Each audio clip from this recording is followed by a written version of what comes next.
अस्सलाम वालेकुम dear viewers. कैसे हैं आप सब? उम्मीद करता हूँ जैसे आप लोग कह रहे हो आप भी जैसे हैं। ये viewers, as you know we were discussing American drama. हम एक ड्रामे का जिक्र कर रहे थे जिसके अंदर हमने ड्रामाटिस्ट आर्थर मिलर को डिस्कस कर लिया था। इस ड्रामा के रिलेटेड जितने भी एस्पेक्ट थे उनको सबको हमने डिस्कस कर लिया। So in this video we are going to start our act number 1। जी, इसके अंदर हम अपनी स्टोरी का आगाज करेंगे, एक्ट 1 का आगाज करेंगे। As you know in this drama there are 2 acts and there is 1 requiem. इस ड्रामा के अंदर 2 आपको एक्ट्स देखने को मिलेंगे और एक आपको रिक्वियम देखने को मिलेगा। जी, तो without wasting of time let me start our act number 1। इस वीडियो के अंदर हम एक्ट नंबर 1 डिस्कस करेंगे, फिर एक्ट नंबर 2 और फिर हमारा जो एक रिक्वियम है वो भी हम इंशाल्लाह अपने लास्ट वीडियो के अंदर उसको डिस्कस करेंगे। So here we go, our first act from Death of a Salesman. एक ड्रामा है और जो ड्रामा की डेफिनेशन है वो ये है कि इसको स्टेज के ऊपर परफॉर्म किया जाता है।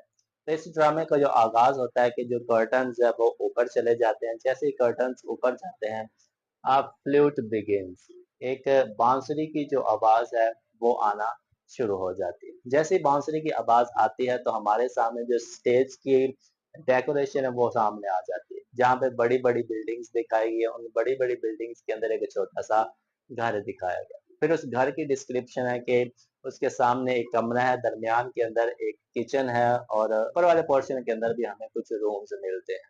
There are some chairs, there is a table as well. कुछ कुर्सियां लगी हुई हैं, कुछ टेबल्स उस घर के अंदर वहां पे पड़े हुए हैं।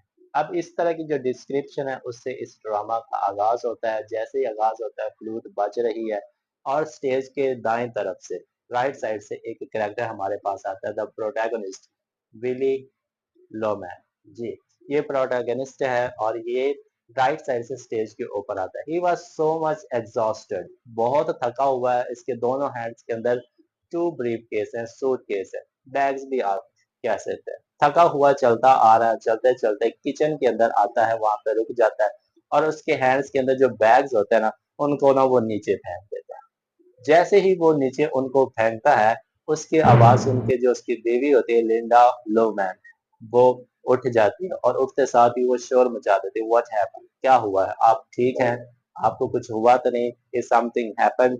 वो इससे ना इस तरह के क्वेश्चंस करना स्टार्ट कर देती है। तो वो कहता है कि हुआ कुछ भी नहीं, मैं बिल्कुल ठीक हूँ, लेकिन मेरी जॉब ही ऐसी है, सारा दिन घूम फिर के जब आप आते हैं तो आप एग्जॉस्ट हो जाते हैं, आप थक जाते हैं। Nothing happened. आपको पता है कि जो इसकी बीवी है वो इससे बहुत ज्यादा मोहब्बत करती है, बहुत ज्यादा केयरिंग है।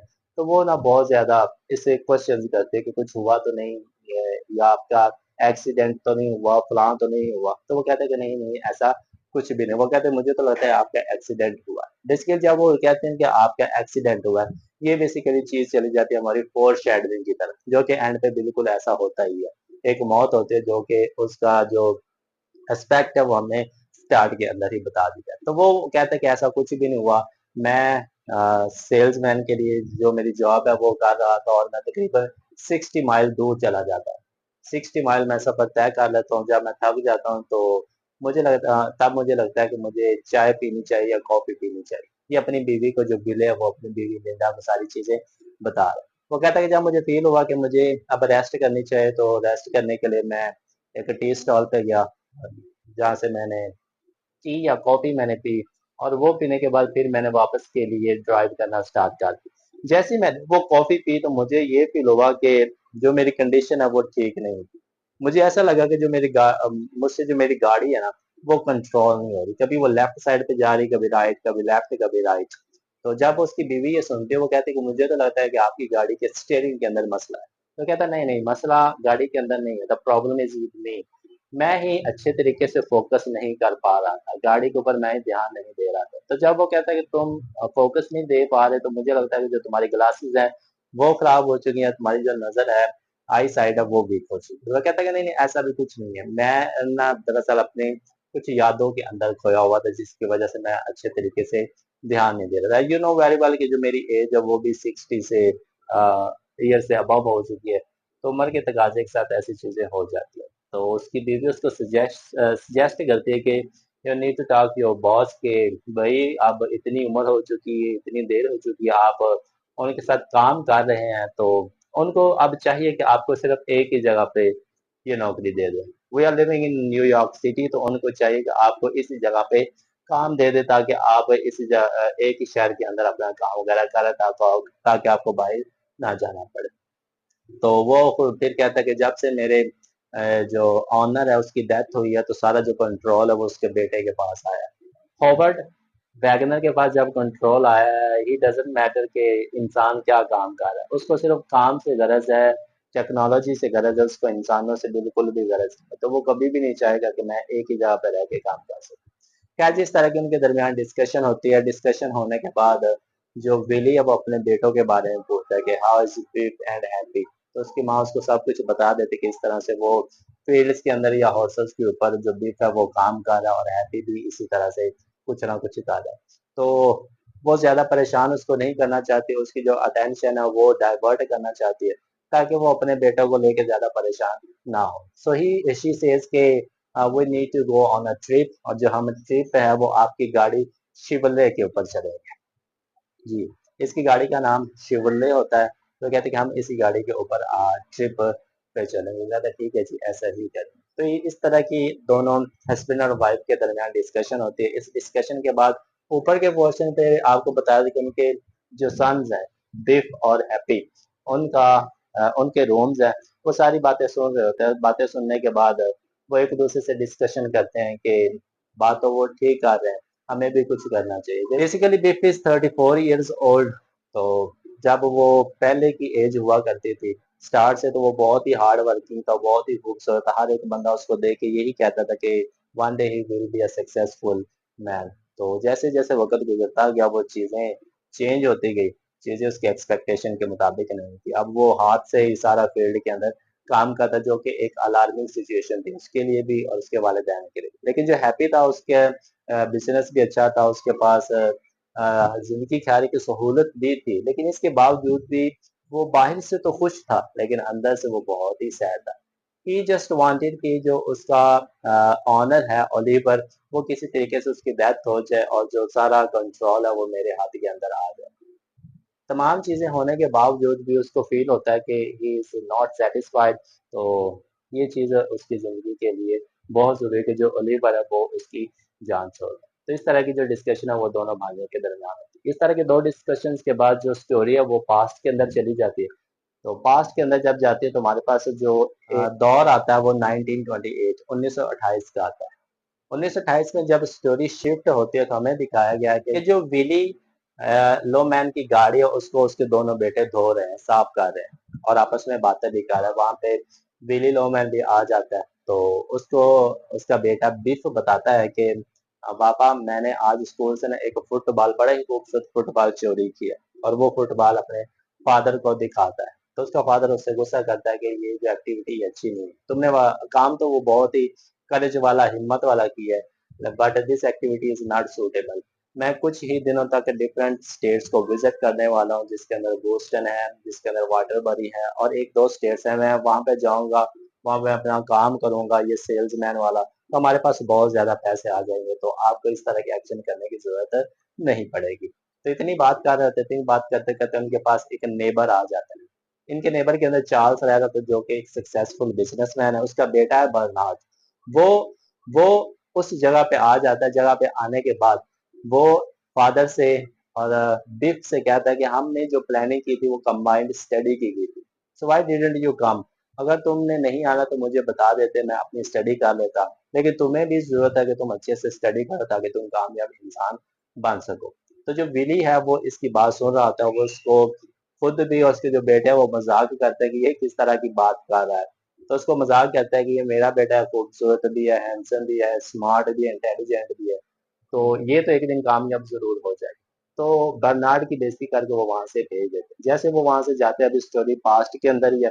जो विली होता है वो अपने कमरे के अंदर आ जाता है, अपने घर के अंदर आ जाता है, जहाँ पे लिंडा लोमैन बैठी होती है, किचन के अंदर काम कर रही होती है। तो उसको बताता है कि मैंने अब न्यू इंग्लैंड जाना है, जिसके लिए मुझे कुछ काम मिला, और वहां से मुझे जो मिलेंगे वो $1200 मिले। तो ये यहाँ पे अपनी बीवी से भी झूठ बोल रहा है। बेसिकली इसको जो रकम मिली होती है वो $200 मिली होती, लेकिन अपनी वाइफ को बताता है कि मुझे $1200 मिला, ताकि उसको लगे कि जो मेरा हस्बैंड है वो बहुत ही कामयाब है। जो वो काम कर रहा है सेल्समैन का, उससे उसको बहुत ज्यादा अर्निंग होती है। तो इस तरह के झूठ वो उससे बोलता रहता है। तो इतने में अगले दिन जो आता है वो ये इस तरह की बातें कर रहे होते, तो बर्नार्ड है ना वो आ जाता है। वो आते साथ ही बिली को बताता है कि अंकल देखें, आपने अपने बेटे को ना तो पढ़ने दिया, एंड ना ही आपने उसको प्रॉपर शीट्स दी जिसके ऊपर वो अपना एग्जाम, अपना टेस्ट दे सके। मैं कुछ पेपर्स में उसकी मदद जरूर करता रहा, उसको नकल लगवाता रहा, लेकिन इस पेपर के अंदर मैं उसकी मदद नहीं कर सका। कम से कम आपको इतना तो चाहिए था कि उसको शीट्स वगैरह दे देते। इतनी बात करने के बाद जो बर्नार्ड है वो वहां से चला जाता है। जैसे वो वहां से चला जाता है, उसका जो फादर है चार्ली, वो अपने दोस्त बिली से मिलने के लिए उसके घर आ जाता है।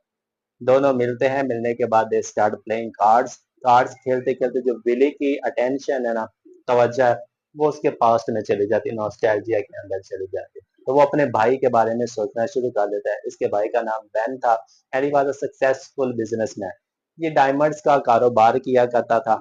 ये अलास्का, अफ्रीका, अमेरिका, इन तमाम जगहों के अंदर उसने अपने हीरे का अच्छा खासा कारोबार किया हुआ था, और बहुत ही एक कामयाब दिनों के अंदर, बहुत थोड़े दिनों के अंदर वो कामयाब हो चुका। तो उसकी जो याद है, उसकी जो सोच है कि मेरा भाई किस तरह से अमीर हुआ था, वो सारी जो सोचों की दुनिया के अंदर ना वो चला जाता है। वो कार्ड्स खेल रहे होते हैं, तो कार्ड्स वो की जो गेम होती है, वो विले हार जाता है, क्योंकि वो यादों के अंदर खोया होता है, वो पूरी टेंशन से वो खेल नहीं पाता। तो जो उसका इल्जाम है ब्लेम है, वो अपने दोस्त चार्ली के ऊपर दे देता है कि तुमने कोई ट्रिक खेला है, तुमने कोई हरकत की है जिसकी वजह से मैं ये गेम हार गया। तो अपने दोस्त के ऊपर गुस्सा होता है, तो जो चार्ली होता है वो गुस्से से वहां से चला जाता है। अब यहीं पे बैठे होते हैं, इसके जो दोनों बेटे होते हैं बिप और हैप्पी, वो वहां पे आ जाते हैं, and they start playing boxing. वो एक दूसरे से ना बॉक्सिंग स्टार्ट कर देते हैं। बिप बड़ा होता है, जिसकी वजह से जो बिप है वो जीत जाता है। तो जो फादर होता है वो अपने बेटों से कहता है कि आप ऐसा काम करो कि कहीं से ना सैंड लेके और रेत लेके, हमने ना घर के अंदर थोड़ा सा काम करना है। तो जो बिप होता है वो अपने हमसाए के अंदर जाता है, और जो सैंड होती है वो चोरी करके ले आता है। इसके पीछे पीछे चार्ली भी आता है कि आपके बेटे ने इस तरह की हरकत की है, आज तो ये बच गया, हो सकता है कि हमारे घर की जो चौकीदार है, वॉचमैन, वो एक दिन उसको पकड़ लेंगे। तो अपने बेटे को इस नसीहत करो कि वो ऐसा काम ना किया करे। तो इतनी बात करता है वो, फिर उसकी बेइज्जती करता है, चार्ली वहां से चला जाता है। उसका बेटा जो बर्नार्ड है वो जल्दी से भागा भागा आता है कि हमारा जो वॉचमैन है वो बिप को ढूंढ रहा है, क्योंकि उसने इस तरह की चोरी की। तो वो उसकी भी बेइज्जती करता है, उसको भी वहां से भगा देता है। ठीक है, तो ये सारी जो चीजें वो पास में चल रही होती हैं, पास से फिर प्रेजेंट के अंदर स्टोरी चेंज हो जाती है। यहाँ पे जो बीफ है वो अपनी माँ के पास आता है, लीला के पास, और उसको बताता है कि जो हमारे फादर की हरकतें हैं, जो जो कंडीशन है वो अब इतनी अच्छी नहीं, you need to talk to him. अगर आप बात नहीं कर सकते तो मुझे उनसे बात करनी पड़ेगी कि वो ऐसा क्यों कर रहे हैं। तो जो माँ है वो अपने बेटे को समझाती है कि you need to be obedient, अपने बाप का फर्मा बरदार रहना। वो बहुत परेशान है, तुम्हारे बारे में बहुत कुछ सोचते हैं, अगर ऐसा तुम करोगे तो वो कोई गलत कदम ना उठा ले। इससे पहले वो काफी दफा सुसाइड करने की कोशिश कर चुके हैं। हमारे किचन के अंदर जो गैस पैप है, एक दफा उन्होंने इससे कोशिश की थी। अगर तुम इस तरह का उनसे रवैया रखोगे तो मुझे लगता है कि वो फिर सुसाइड करने की कोशिश करेंगे। So there is no need to talk, आप काम डाउन रहो, मैं सारी चीजें सेटल खुद ही कर लूंगी। तो ये बात उसको समझ में आ जाती है, तो वो थोड़ी देर के लिए सुकून खा जाता है। लेकिन इवनिंग के टाइम जब फादर विली लॉमैन आता है, तो वो फिर उनके दरमियान बातचीत स्टार्ट हो जाती है। बातचीत करते करते वो आपस में उनकी बहस हो जाती है। बहस होने के साथ ही जो बिली है वो गुस्सा करके सो जाता है। जैसे ही वो सो जाता है तो माँ अपने बेटे बिप के पास आती है कि तुम्हारा बाप सो गया है, और वो गुस्से की वजह से सोया है, सो तुम्हें चाहिए कि उनके पास जाओ, उनसे माफी मांगो। तो तुम्हारे फादर है, उनकी रिस्पेक्ट करना भी तुम्हारा फर्ज है, उन्होंने तुम्हारे लिए बहुत कुछ दिया, अब तुम्हारी भी तो बारी है कि उनके लिए कुछ जरूर करो। तो ये चीज बिफ को समझ में आ जाती है। वो अपने भाई से बात करता है, उसे कुछ पैसे उधार लेता है ताकि वो टेक्सास जाके कुछ काम कर सके।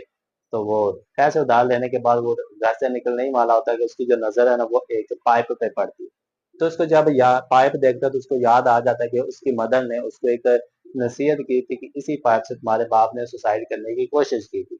अगर अगर तो हमारा रवैया उनके साथ चेंज ना हुआ तो हो सकता है वो सुसाइड करने की कोशिश एक बार फिर करे।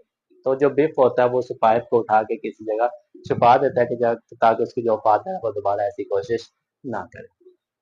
So dear viewers, this was your act number 1। इंशाल्लाह हम मिलेंगे अपने एक्ट नंबर 2 के अंदर। तब तक के लिए thank you so much, have a nice day to all of